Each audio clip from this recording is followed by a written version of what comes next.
കേന്ദ്ര സർക്കാരിന് വരുമാനം നൽകുന്നതിൽ ഏറ്റവും വലിയ സംഭാവന നൽകുന്നത് തമിഴ്നാടാണ്.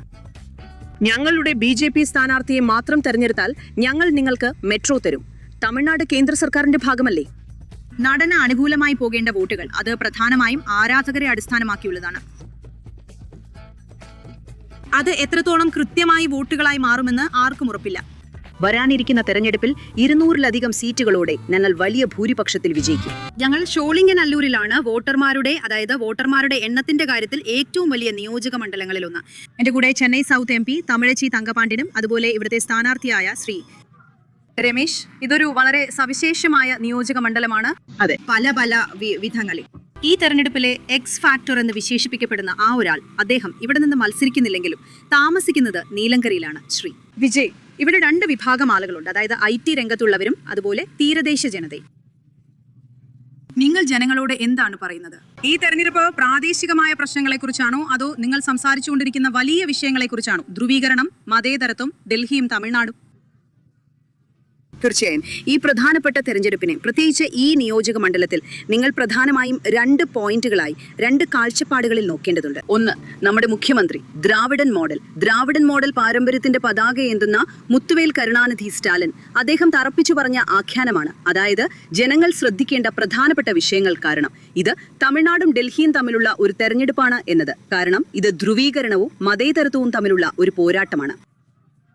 ഇത് കുത്തകവൽക്കരണവും ഫെഡറലിസവും തമ്മിലുള്ള ഒരു പോരാട്ടമാണ്. ഇത് ഇന്ത്യയെ ഒന്നായി കുത്തകവൽക്കരിക്കുന്നതും അതേസമയം ഞങ്ങൾ തമിഴ്നാട്ടിലെ ജനങ്ങളുടെ ഭാഷ, ഞങ്ങളുടെ ഫണ്ട്, വിദ്യാഭ്യാസത്തിനുള്ള ഞങ്ങളുടെ അവകാശം എന്നിവയ്ക്കായി നിലകൊള്ളുന്നതും തമ്മിലുള്ള ഒരു പോരാട്ടമാണ്. പിന്നെ രണ്ടാമത്തെ കാര്യം, ഒരു മത്സരാർത്ഥി എന്ന നിലയിൽ ഷോളിംഗനല്ലൂർ മണ്ഡലത്തിലെ പ്രശ്നങ്ങളെ വളരെ നന്നായി അഭിസംബോധന ചെയ്യുന്ന വളരെ ശക്തനായ ഒരു സ്ഥാനാർത്ഥി ഞങ്ങൾക്കുണ്ട്. അദ്ദേഹം ഈ മണ്ഡലത്തിൽ 2 തവണ വിജയിച്ചിട്ടുണ്ട്. ഇപ്പോൾ അദ്ദേഹം ഒരു ഹാട്രിക് വിജയം നേടാൻ പോകുകയാണ്. നിങ്ങൾ പറഞ്ഞതുപോലെ ഇതാണ് ഏറ്റവും വലിയ മണ്ഡലം. ഇവിടെ സ്ഥിരമല്ലാത്ത ജനങ്ങളുണ്ട്, കുടിയേറ്റ തൊഴിലാളികളുണ്ട്, IT രംഗത്തെ ഉന്നതരുണ്ട്, അതുപോലെ നിങ്ങൾ കണ്ട നമ്മുടെ മത്സ്യത്തൊഴിലാളികളുമുണ്ട്. കാരണം വെള്ളപ്പൊക്ക സമയത്തും എല്ലാ ചുഴലിക്കാറ്റുകളുടെ സമയത്തും ഏറ്റവും മോശമായി ബാധിക്കപ്പെട്ട മണ്ഡലം ഇതാണ്. കേന്ദ്ര സർക്കാർ ഒന്നും നൽകിയിട്ടുമില്ല. നിങ്ങൾ കേന്ദ്ര സർക്കാരിനെ കുറിച്ചാണ് സംസാരിക്കുന്നത്, പക്ഷേ ഇപ്പോൾ തമിഴ്നാട്ടിൽ വിജയ്ക്കാണ് കൂടുതൽ സ്വാധീനം ലഭിക്കുന്നത് എന്ന് തോന്നുന്നു. എല്ലാ സർവേകളും വോട്ടെടുപ്പുകളും താഴെത്തട്ടിലുള്ള ആളുകളും അനുസരിച്ച് വിജയ്ക്ക് യുവാക്കളുടെ വോട്ടും സ്ത്രീകളുടെ വോട്ടും ലഭിക്കുന്നുണ്ട്. അപ്പോൾ നിങ്ങൾ കേന്ദ്ര സർക്കാരിനെ കുറിച്ചും ഡൽഹിയെക്കുറിച്ചും സംസാരിക്കുമ്പോൾ നിങ്ങളുടെ ഏറ്റവും കടുത്ത മത്സരം ഇവിടെ തമിഴ്നാട്ടിൽ തന്നെ വിജയിൽ നിന്നാണ് എന്ന് തോന്നുന്നു. നിങ്ങളോട് ശക്തമായി വിയോജിക്കാൻ ഞാൻ ആഗ്രഹിക്കുന്നു. കാരണം അദ്ദേഹം ഞങ്ങൾക്ക് ഒരു എതിരാളിയേ അല്ല. അദ്ദേഹത്തിന്റെ പാർട്ടി പുതുതായി മുളച്ചു പൊന്തിയ ഒന്നാണ്. അദ്ദേഹത്തിന് നിശ്ചിത തത്വങ്ങളോ പ്രത്യയശാസ്ത്രമോ ഇല്ല. അല്ലെങ്കിൽ തമിഴ്നാടിനെ ഏത് രീതിയിലാണ് മുന്നോട്ട് കൊണ്ടുപോകാൻ പോകുന്നത് എന്ന തന്റെ കാഴ്ചപ്പാട് അദ്ദേഹം ഒരിക്കലും വ്യക്തമാക്കിയിട്ടില്ല. അതേസമയം ഞങ്ങളുടെ ഭാഗത്ത് മതേതര പുരോഗമന മുന്നണി 5 വർഷത്തെ മികച്ചൊരു സർക്കാർ നൽകി. മിക്കവാറും എല്ലാ വാഗ്ദാനങ്ങളും നിറവേറ്റിക്കൊണ്ടാണ് ഞങ്ങൾ ജനങ്ങളെ കാണുന്നത്. 500 വാഗ്ദാനങ്ങളെ 405 നിറവേറ്റിയിട്ടുണ്ട്. അപ്പോൾ ഇത് ഒന്നുകിൽ BJPയോ അല്ലെങ്കിൽ സോഷ്യൽ മീഡിയയോ ഉണ്ടാക്കിയ ഒരു വ്യാജ ആഖ്യാനമാണ്. അത് നടൻ പ്രോത്സാഹിപ്പിക്കുന്നു എന്ന് നിങ്ങൾ പറയുന്നു. നിങ്ങൾ താഴെ തട്ടിലേക്ക് ഇറങ്ങി ചെല്ലുമ്പോൾ വനിതാ വോട്ടർമാർ DMKയോടൊപ്പമാണ്. കാരണം ഇതൊരു സ്ത്രീകൾക്ക് വേണ്ടിയുള്ള ഒരു സർക്കാരാണ്, കൂടുതലും സ്ത്രീകളുടെ പുരോഗമനപരമായ കാര്യങ്ങൾക്ക് വേണ്ടിയുള്ളതും. മാഡം, കേന്ദ്ര സർക്കാരുമായി തർക്കിക്കുന്ന കാര്യം കൂടാതെ ഈ പാർട്ടിയെ ഇവിടെ അധികാരത്തിൽ തിരികെ കൊണ്ടുവരാൻ നിങ്ങൾ എന്താണ് ചെയ്തിട്ടുള്ളത്? നോക്കൂ, ഞങ്ങൾ കേന്ദ്ര സർക്കാരിനെതിരെ വെറുതെ ആക്രമിക്കുകയോ പരാതിപ്പെടുകയോ അല്ല ചെയ്യുന്നത്. ഇതെല്ലാം ഡാറ്റയെ അടിസ്ഥാനമാക്കിയുള്ളതാണ്. നോക്കൂ, തമിഴ്നാട് സർക്കാരിന് കിട്ടാനുള്ള സമഗ്ര ശിക്ഷാ അഭിയാൻ ഫണ്ട് നൽകിയിട്ടില്ല, 3548-ലധികം. കൂടാതെ MNREGAയുടെ കൂലിയും നൽകിയിട്ടില്ല. പിന്നെ ഞങ്ങൾ കോയമ്പത്തൂരിനും മധുരയ്ക്കും മെട്രോ ആവശ്യപ്പെടുമ്പോൾ എന്തിനാണ് അവർ ഞങ്ങളോട് പക്ഷപാതപരമായി പെരുമാറുന്നത്? ഏകദേശം തുല്യമായ ജനസംഖ്യയുള്ള പട്മയ്ക്കും ആഗ്രയ്ക്കും നൽകിയിട്ടുണ്ട്. എന്നിട്ട് ഞങ്ങൾ എന്ത് തെറ്റാണ് ചെയ്തത്? എന്നിട്ട് മഹാരാഷ്ട്രയിലെ BJP മുഖ്യമന്ത്രി ഇവിടെ വന്ന് ഞങ്ങളുടെ ആളുകളെ ബ്ലാക്ക്മെയിൽ ചെയ്യുകയാണ്. നിങ്ങൾ ഞങ്ങളുടെ BJP സ്ഥാനാർത്ഥിയെ മാത്രം തെരഞ്ഞെടുത്താൽ ഞങ്ങൾ നിങ്ങൾക്ക് മെട്രോ തരാം. തമിഴ്നാട് കേന്ദ്ര സർക്കാരിന്റെ ഭാഗമല്ലേ? ഞങ്ങളുടെ അവകാശങ്ങൾ, ഭാഷാപരമായ അവകാശങ്ങൾ, ഞങ്ങളുടെ ഫെഡറൽ അവകാശങ്ങൾ, ഞങ്ങളുടെ ഫണ്ടുകൾ തമിഴ് ജനത വളരെ യുക്തിബോധമുള്ളവരും വളരെ വ്യക്തമായി ചിന്തിക്കുന്നവരുമാണ്. അവർ കാര്യങ്ങൾ വളരെ ശ്രദ്ധയോടെ വീക്ഷിക്കുകയാണ്. അവർക്കറിയാം. നോക്കൂ, നിങ്ങൾ പറഞ്ഞതുപോലെ ഇപ്പോൾ വന്ന നടനില്ലെന്ന് അവർക്കറിയാം. അദ്ദേഹം ഇവിടെയാണ് താമസിക്കുന്നതെങ്കിലും അദ്ദേഹം ഒരിക്കലും ഒരു പത്രസമ്മേളനം നടത്തിയിട്ടില്ല. അദ്ദേഹം ഒരിക്കലും പൊതുജനങ്ങളെ ഒറ്റക്കൊറ്റയ്ക്ക് മുഖാമുഖം കണ്ടിട്ടില്ല, അല്ലെങ്കിൽ അതെന്തു തന്നെയായാലും. കൂടാതെ BJP നേതൃത്വം നൽകുന്ന സഖ്യമായ ADMK ഈ തമിഴ്നാടിനെ വഞ്ചിച്ചുകൊണ്ടിരിക്കുകയാണെന്ന് അവർക്ക് നന്നായി അറിയാം. അവർ നീറ്റിന് വേണ്ടി ഒപ്പുവെച്ചു. അവരെല്ലാ കിരാത നിയമങ്ങൾക്കും വേണ്ടി ഒപ്പുവെച്ചു. അവരൊരിക്കലും തമിഴരുടെ അവകാശങ്ങൾക്കായി നിലകൊണ്ടിട്ടില്ല. ജനങ്ങൾക്കത് നന്നായി അറിയാം. നിങ്ങൾ ഏറ്റവും പ്രമുഖ മുഖങ്ങളിലൊന്നാണ്. നിങ്ങൾ ഷേക്സ്പിയർ മുതൽ അറിയാമല്ലോ സംഘസാഹിത്യം വരെ സംസാരിക്കുന്നു. എന്നാൽ DMK പോലും ആവശ്യത്തിന് വനിതാ സ്ഥാനാർത്ഥികളെ രംഗത്തിറക്കിയിട്ടില്ല എന്നത് ഒരു വസ്തുതയാണ്. നിങ്ങൾ സ്ത്രീകൾക്കായുള്ള പദ്ധതികളെക്കുറിച്ച് സംസാരിക്കുന്നു, എന്നാൽ പ്രാതിനിധ്യം സ്ഥാനാർത്ഥികളുടെ എണ്ണം പോലും 20-ൽ കുറവാണ്. നോക്കൂ, താരതമ്യം ചെയ്യുമ്പോൾ അത് മറ്റു പാർട്ടികളുമായി താരതമ്യം ചെയ്ത് വേണം നിങ്ങൾ അതിനെ കാണാൻ. 20 വനിതാ സ്ഥാനാർത്ഥികളെയാണ് മത്സരിപ്പിക്കുന്നത്. ഞങ്ങൾ മത്സരിപ്പിച്ച 165 സ്ഥാനാർത്ഥികളിൽ 125 പേർ ബിരുദധാരികളാണ്, 17 പേർ ഡോക്ടർമാരാണ്, 19 പേർ എഞ്ചിനീയർമാരാണ്, 21 പേർ അഭിഭാഷകരാണ്. അങ്ങനെ പലരും.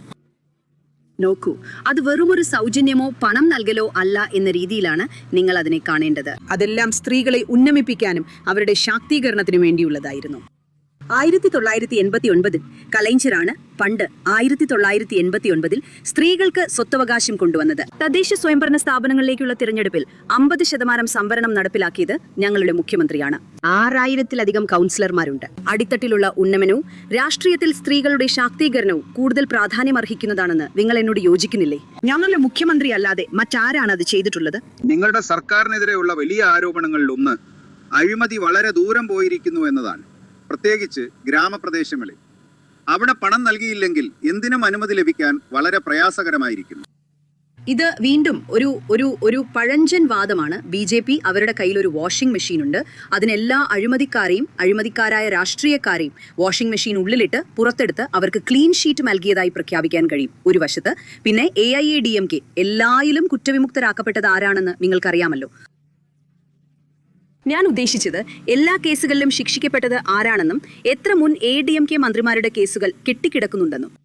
അതുകൊണ്ട് ഇത് വീണ്ടും ഒരു പഴഞ്ചൻ വാദമാണ്. ഞങ്ങൾക്ക് അതിന്റെ വിവരങ്ങൾ തരൂ. ഇത് വളരെ സുതാര്യമായ ഒരു സർക്കാരാണ്. നിങ്ങൾക്കൊരു RTI ഫയൽ ചെയ്ത് പരിശോധിക്കാം. കാരണം ഒരു സെക്കൻഡ്, ഞങ്ങളുടെ മുഖ്യമന്ത്രി ഒരു ദർശനരേഖ നൽകിയിട്ടുണ്ട്. ഇന്ത്യയിൽ ഒരു മുഖ്യമന്ത്രിയും എനിക്ക് നിങ്ങളെ വെല്ലുവിളിക്കാൻ കഴിയും ഒരു സംസ്ഥാനത്തും ഒരു ദർശനരേഖ നൽകിയിട്ടില്ല.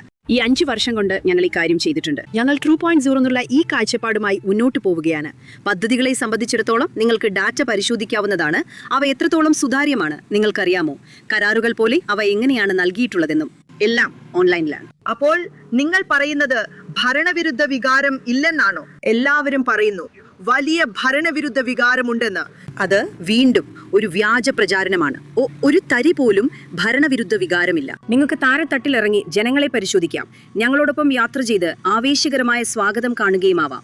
പ്രത്യേകിച്ച് ഈ MLA ഒരു താഴെത്തട്ടിൽ പ്രവർത്തിക്കുന്നയാളാണ്. തന്റെ ഭരണകാലത്ത് ഒരു ദിവസം പോലും അവധിയെടുക്കാത്ത ഒരു MLA ആണ് അദ്ദേഹം. ഈ 5 വർഷവും അദ്ദേഹം പൂർണ്ണമായും സന്നിഹിതനായിരുന്നു. ഏറ്റവും കൂടുതൽ വർദ്ധിച്ച എണ്ണത്തിൽ ചോദ്യങ്ങൾ ചോദിച്ചയാളാണ് അദ്ദേഹം.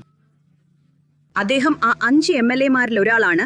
അത്രയ്ക്ക് മികച്ച പ്രകടനം കാഴ്ചവെക്കുന്ന ഒരു MLA-യും ഒപ്പം ഒരു താഴെത്തട്ടിൽ പ്രവർത്തിക്കുന്നയാളുമാണ്. കൂടാതെ ഞങ്ങളുടെ എല്ലാ കേഡർമാരെയും ഞങ്ങളുടെ എല്ലാ സഖ്യകക്ഷികളെയും നിങ്ങൾക്ക് കാണാം. നിങ്ങൾക്കറിയാമോ, ഇദ്ദേഹം VCK-യിൽ നിന്നും അവർ DMDK-യിൽ നിന്നും അദ്ദേഹം കോൺഗ്രസിൽ നിന്നുമാണ്. ഞങ്ങളെല്ലാം അടിസ്ഥാനപ്പെടുത്തിയിരിക്കുന്നത് അതെ IUML, SDBI ഞങ്ങളെല്ലാം പ്രത്യയശാസ്ത്രപരമായ തത്വത്തിലാണ് അടിസ്ഥാനപ്പെടുത്തിയിരിക്കുന്നത്. ഈ സഖ്യം തത്വങ്ങളെ അടിസ്ഥാനമാക്കിയുള്ളതാണ്. പക്ഷേ DMK-യുമായുള്ള സഖ്യം അന്തിമമാക്കുന്നതിന് മുൻപ് കോൺഗ്രസ് വിജയുമായി പരസ്യമായി സംസാരിച്ചിരുന്ന ഒരു കാലമുണ്ടായിരുന്നു. അപ്പോൾ അവിടെ ഒരുപാട് ഭിന്നതകൾ ഉണ്ടായിരുന്നു. അതേസമയം NDA പക്ഷത്ത് സഖ്യം വളരെ വേഗത്തിൽ രൂപീകരിക്കുകയും സീറ്റ് വിതരണം എളുപ്പമാവുകയും ചെയ്തു. കോൺഗ്രസ് വിജയ് വിഭാഗത്തെ സമീപിച്ചു എന്ന വസ്തുത അത് അർത്ഥമാക്കുന്നത് സഖ്യത്തിനുള്ളിൽ എന്തോ പ്രശ്നമുണ്ടെന്നാണോ? ആദ്യ ഭാഗം നമ്മളിപ്പോൾ കണ്ടുവരുന്നു. മാണിക്യം ടാഗോറോ ജ്യോതിമണിയോ അവർ സഖ്യത്തോടൊപ്പമല്ല, കുറഞ്ഞപക്ഷം മനസ്സുകൊണ്ടെങ്കിലും അല്ല എന്ന് സൂചിപ്പിക്കുന്ന പ്രസ്താവനകൾ ഇറക്കുന്നു. രണ്ടാമത്തെ ഭാഗം വിജയ് പോലും പറയുന്നത് കോൺഗ്രസ് പ്രവർത്തകർ യഥാർത്ഥത്തിൽ ഞങ്ങൾക്ക് വോട്ട് ചെയ്യാൻ പോകുന്നുവെന്നും അതുകൊണ്ട് നിങ്ങൾക്ക് ആ സഖ്യത്തിന്റെ പ്രയോജനം ലഭിക്കുന്നില്ലെന്നുമാണ്. നോക്കൂ, ആ നടന് അനുകൂലമായി പോകേണ്ടിയിരുന്ന വോട്ടുകൾ പ്രധാനമായും അത് ആരാധകരെ അടിസ്ഥാനമാക്കിയുള്ളതാണ്. അത് എത്രത്തോളം കൃത്യമായി വോട്ടുകളായി മാറുമെന്ന് ആർക്കും ഉറപ്പില്ല. അദ്ദേഹം നിങ്ങളെ സഹായിക്കുമോ?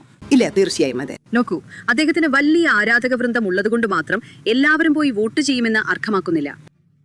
വലിയ ആരാധക വൃന്ദം ഉണ്ടായിരുന്ന നടീനടന്മാർ തിരഞ്ഞെടുപ്പിൽ മത്സരിച്ചപ്പോൾ അവർക്ക് എന്ത് സംഭവിച്ചുവെന്ന് നിങ്ങൾ കണ്ടിട്ടുണ്ടല്ലോ. അതാണ് ഒന്നാമത്തെ കാര്യം. പിന്നെ കോൺഗ്രസ് പാർട്ടിയുമായുള്ള ഞങ്ങളുടെ ബന്ധം ഒരു ദീർഘകാല സൗഹൃദമാണ്. ഒരുപക്ഷെ നിങ്ങൾക്കറിയാമല്ലോ, ഒരു ശരിയായ ചട്ടക്കൂടിലേക്ക് വരുന്നതിന് മുൻപ് ചില സംഭാഷണങ്ങളിൽ പ്രാരംഭ ഭിന്നതകളോ മറ്റോ ഉണ്ടായിട്ടുണ്ടാകാം. അത് ഏതൊരു സഖ്യത്തിലും സംഭവിക്കും. അതുകൊണ്ട് നിങ്ങൾ ചെറിയ കാര്യത്തെ പർവ്വതീകരിക്കുകയാണ്. അതാണ് ഞങ്ങളിപ്പോൾ വളരെ നല്ലൊരു ഘട്ടത്തിലൂടെയാണ് മുന്നോട്ട് പോകുന്നത്. നിങ്ങൾ എല്ലാവരും, ഞാൻ ഉദ്ദേശിച്ചത് അപ്പുറത്ത് നിന്ന്, വടക്ക് ഭാഗത്ത് നിന്നുള്ളവരാണ്. നിങ്ങൾക്ക് മിസ്റ്ററിനെ കുറിച്ച് നന്നായി അറിയാമായിരിക്കും. റോയ് ലെനിന്റെ ഒരു സുഹൃത്തായിരുന്നു. അദ്ദേഹം തന്തൈ പെരിയാറുമായി ഒരു സഖ്യത്തിനായി പ്രവർത്തിച്ചു, എല്ലാ നാസികൾക്കും എതിരെ. അദ്ദേഹത്തിന്റെ സഖ്യം എന്നത് ഒരു ഘട്ടത്തിൽ ഒരു ചട്ടക്കൂടിനുള്ളിൽ നാസികൾക്കെതിരെ ഒരു സഖ്യം രൂപീകരിക്കുന്നതായിരുന്നു. ശേഷം അത് ചെയ്ത ഏക വ്യക്തി ഞങ്ങളുടെ മുഖ്യമന്ത്രിയാണ്, എൻ റോയ്. കൂടാതെ ഇത് 12 വർഷത്തിലേറെയായി മുന്നോട്ട് കൊണ്ടുപോകുന്ന ഒരു സഖ്യമാണ്. അതുകൊണ്ട് ചില കാര്യങ്ങൾ സംഭവിച്ചേക്കാം. കാരണം ഞങ്ങളും കോൺഗ്രസ് പാർട്ടിയും തമ്മിൽ ഇത് ദീർഘകാലമായുള്ള, ഞാൻ ഉദ്ദേശിച്ചത് ഒരു ബന്ധനമാണ്. മാഡം സോണിയാഗാന്ധിയും ഞങ്ങളുടെ ആദരണീയനായ രാഹുൽ ഗാന്ധിയും എല്ലാവരും ഞങ്ങളോടൊപ്പമുണ്ട്. കൂടാതെ അണികൾക്കും അറിയാം, ഞങ്ങൾ വളരെ ജനാധിപത്യപരമാണെങ്കിലും ഒരു നേതാവ് ഇതാണ് ലക്ഷ്യം എന്ന് പറഞ്ഞാൽ ഞങ്ങൾ എല്ലാവരും അണിനിരക്കും. കൂടാതെ ഞങ്ങൾ എല്ലാവരും ഇവിടെ സഹോദരന്മാരാണ്. ഒരു ഉരസലുമില്ല. ശരി, അപ്പൊ നിങ്ങളിപ്പോ 2.0 എന്ന് പറഞ്ഞു. നിങ്ങൾ ജനങ്ങൾക്ക് വാഗ്ദാനം ചെയ്യുന്ന വളരെ പ്രധാനപ്പെട്ടതായ ആ 5 കാര്യങ്ങൾ എന്തൊക്കെയാണ്? കൂടാതെ നിങ്ങൾക്ക് അവ നേടിയെടുക്കാൻ എത്രത്തോളം എളുപ്പമാണ്? നോക്കൂ, ഉദാഹരണത്തിന് ഈ പ്രദേശം ECR ഇടനാഴി എടുക്കൂ. നിങ്ങൾ ഒരുപാട് വികസന പദ്ധതികൾ കണ്ടിട്ടുണ്ടാകും. വെട്ടുവൻകേണിയിൽ നിന്നും തിരുവാൻമിയൂരിൽ നിന്നുമുള്ള ഒരു വലിയ മെഗാപാലം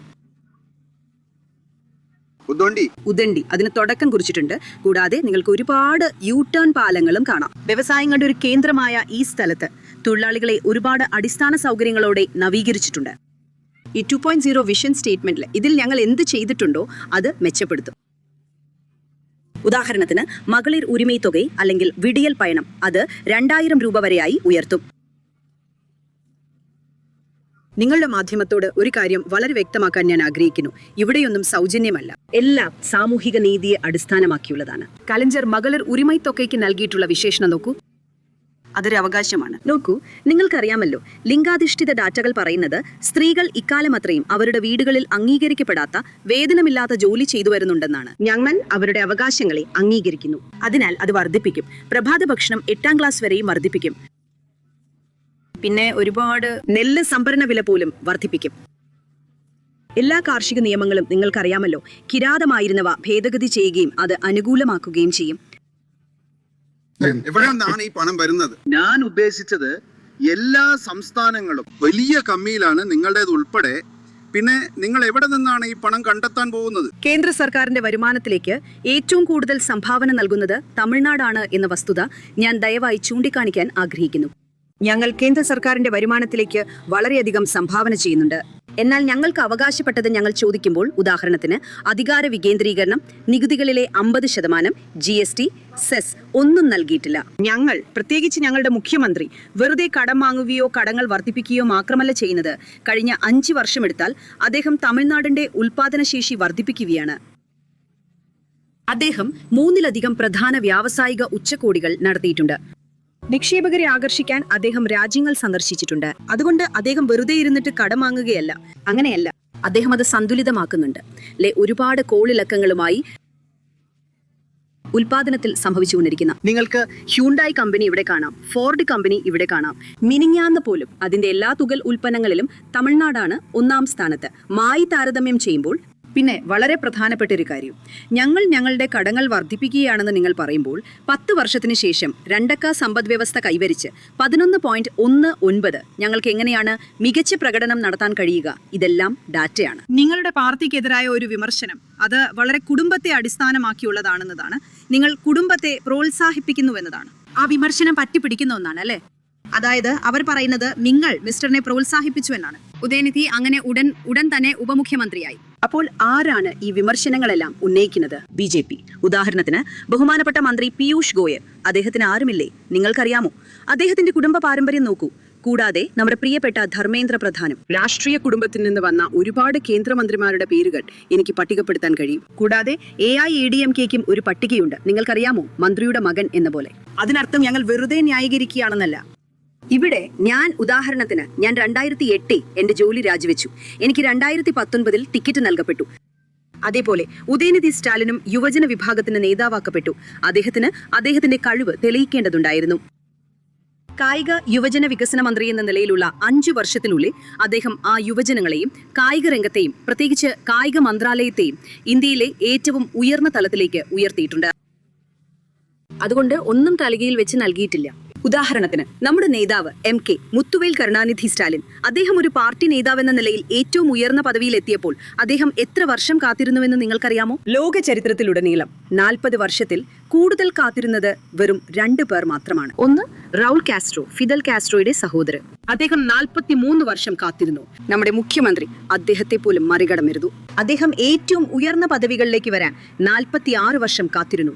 ഞങ്ങൾക്ക് കുടുംബ രാഷ്ട്രീയമോ രാജവംശ രാഷ്ട്രീയമോ ഉണ്ടെന്ന് പറയാൻ ആർക്കും ഒരു അവകാശവുമില്ല. ഞങ്ങൾ ഒരു പാർട്ടി എന്ന നിലയിൽ ഞങ്ങൾ വളരെ വികാരാധീനരാണ്. ഒരു കുടുംബം പോലെ ബന്ധിക്കപ്പെട്ട വൈകാരികമായി ബന്ധമുള്ള ഒരു പാർട്ടിയാണ്. ഞങ്ങൾ പരസ്പരം അണ്ണ, അപ്പ, അക്ക എന്നൊക്കെയാണ് വിളിക്കുന്നത്. അങ്ങനെയാണ് ഞങ്ങൾ എല്ലാവരും വളർന്നത്. ശരി, ഈ ചോദ്യങ്ങളൊക്കെ ചോദിക്കുന്ന ഈ ആളുകൾ, ഞങ്ങൾ എല്ലാവരും ജയിലിലായിരുന്നപ്പോൾ, ഞങ്ങളുടെ അച്ഛന്മാർ ഒരുപാട് തവണ ജയിലിലായിരുന്നപ്പോൾ ഇവരൊക്കെ എവിടെയായിരുന്നു? എന്റെ അച്ഛൻ 12ഓ 13ഓ തവണയിൽ കൂടുതൽ ജയിലിൽ കിടന്നിട്ടുണ്ട്. ഒരു രാഷ്ട്രീയക്കാരൻ എന്ന് പറയപ്പെടുന്ന ഒരാളുടെ മകളായതുകൊണ്ട് നിങ്ങൾ എന്തിനാണ് കഷ്ടപ്പെടുന്നത് എന്ന് ആരും വന്ന് ചോദിച്ചില്ല.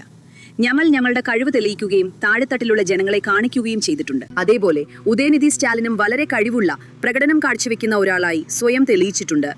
അദ്ദേഹം ഇപ്പോൾ ആകർഷിക്കുന്ന ആൾക്കൂട്ടത്തെ നോക്കൂ. അദ്ദേഹത്തിന്റെ പ്രചാരണത്തിനായി പോകുന്നു. അതെ, തിരുനെൽവേലി പ്രദേശത്ത് ഇതിനോട് കിടപിടിക്കുന്ന ഒരു ആൾക്കൂട്ടത്തെ കാണിക്കുന്നുണ്ടോ? തീർച്ചയായും. അപ്പോൾ അതൊരു ആരവമാണ്. ഞങ്ങളെല്ലാം കേഡർ അടിസ്ഥാനത്തിലുള്ളവരാണ്. ആളുകൾ ഇവിടെ വരുന്നു, സ്ത്രീകൾ ഇവിടെ വരുന്നു, പുരുഷന്മാർ ഇവിടെ വരുന്നു. എല്ലാ ചെറുപ്പക്കാരും ഞങ്ങളുടെ പ്രത്യയശാസ്ത്രത്തിനായി, തത്വത്തിനായി ഇവിടെ വരുന്നു. ഇവിടെ ഒരു മനുഷ്യനുണ്ട്. അദ്ദേഹം തമിഴ് പ്ലാസുകൾക്കും തമിഴ് സ്വത്വത്തിനും തമിഴ് അവകാശങ്ങൾക്കും വേണ്ടിയുള്ള ഒരു പോരാളിയാണ്. ഞങ്ങൾ നിൽക്കുകയാണ്. പക്ഷേ അതെന്താണ്? അത് വെറും ആർഭാടം മാത്രമാണ്. അതുകൊണ്ട് ഞങ്ങൾ അതിനെക്കുറിച്ച് ഒട്ടും ആശങ്കപ്പെടുന്നില്ല. ഞങ്ങൾ ഒരു വലിയ ജനവിധിയോടെ വരാനിരിക്കുന്ന തെരഞ്ഞെടുപ്പിൽ 200-ലധികം സീറ്റുകളോടെ വിജയിക്കും. വളരെയധികം നന്ദി. വളരെയധികം നന്ദി. Bye bye.